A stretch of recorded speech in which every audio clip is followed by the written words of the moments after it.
Grabe, ang ganda, no? Yan ngayon ang bagong attraction sa Maynila, ang Pasig River Esplanade.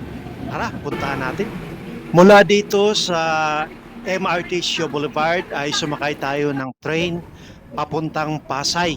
At nandito na nga tayo sa Taft Avenue Station ng MRT. At pagkababa natin dito ay lipat lang tayo ng LRT Line 1. Mag-LRT naman tayo papuntang Maynila. Kasi ito yung pinaka mabilis na mode of transportation papunta doon sa ating pupuntahan. Paalaala lang pala guys, ang lahat ng MRT at LRT station ay may mga scanner machine. Kaya kung kayo ay magbabiyahe at dito kayo sasakay, huwag kayong magdala ng mga pinagbabawal para hindi maabala ang inyong biyahe. At pagkalipas ng ilang minutong biyahe ay nakarating na agad tayo dito sa Central Terminal. Dito ang baba natin dahil ito yung pinakamalapit na papuntang Pasig River Esplanade. Hindi ko kabisado yung lugar na to kaya naligaw ako.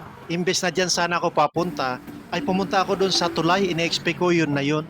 Yung pala, pagkababa ko rito sa tulay, ay kaya po charge na agad. At bumalik na lang ako agad doon sa pinanggalingan ko. Nasa harap lang pala ng post office ang daan. Nasa Lotto, no? Ang likod niyan, yun na yung pinaka-entrance. So ito na nga. At pagdating natin ay sakto na medyo madilim-dilim na. At sumindi na agad yung mga ilaw. Kitang-kita agad natin yung ganda ng lugar na ito. Grabe. Ang ilaw talaga yung nagdala eh.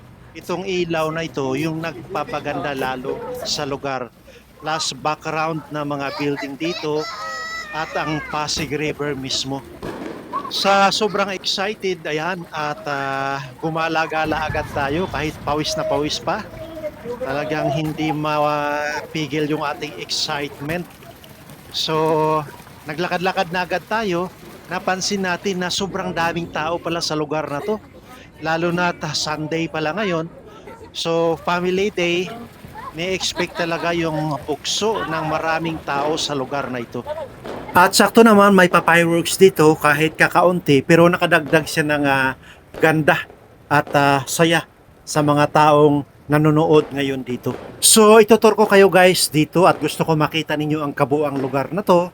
Para kahit kayong mga nasa malayo na walang chance na makapunta sa lugar na to, makikita ninyo yung kabuuan. Tara!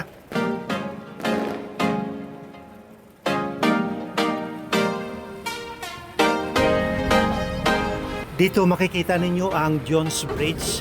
Yan yung nakaharap na yan. At ang ilalim niyan ay mga water lily. May mga nakabarang water lily sa ilalim.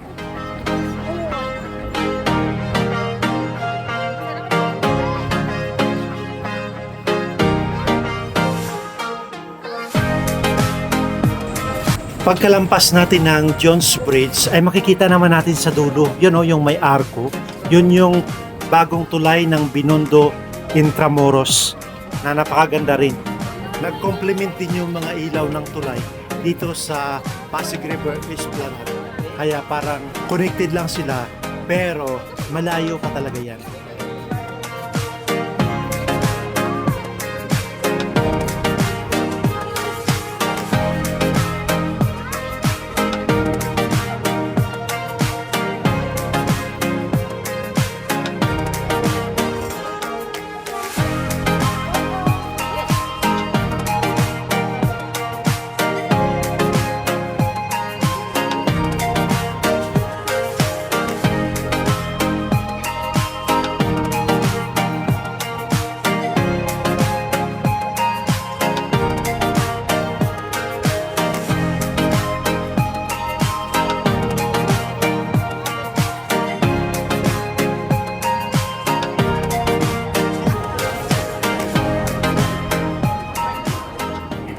Hinahanap ko yung mga restaurant dito na narinig natin sa interview ni President BBM na mayroon daw space dito para sa mga food pero wala pa pala siya, hindi pa pala tapos.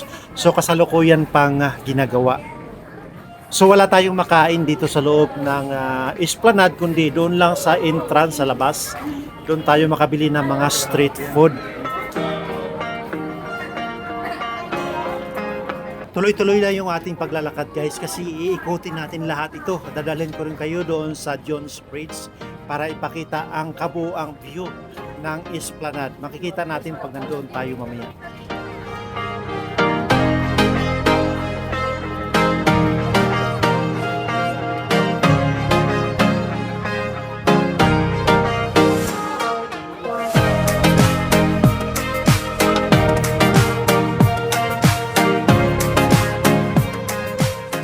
At nandito na ako guys sa Jones Bridge mismo. Dito ay ipapakita natin yung kabuuan ng Esplanade. Makikita ninyo mamaya, ayan, iniikot natin yung camera. Ayan yung Binondo Bridge sa dulo.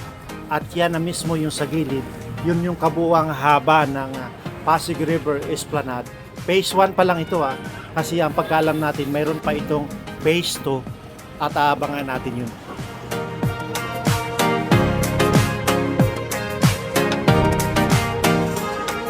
At sa oras na ito ay nakaramdam na ako ng gutom kaya tumingin-tingin tayo dito sa baba kung anong mabili natin dito.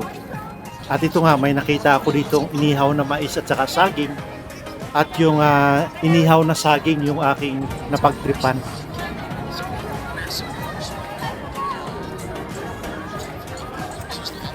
At dahil may pila sa mga bilihan ng mga pampalamig dito, itong ice cream na lang ating pinagtripan dahil walang pila. So mamaya na lang tayo kakain pag nakalabas na rito dahil may ibang lugar pa tayong pupuntahan at iyon ang inyong abangan sa ating part 2.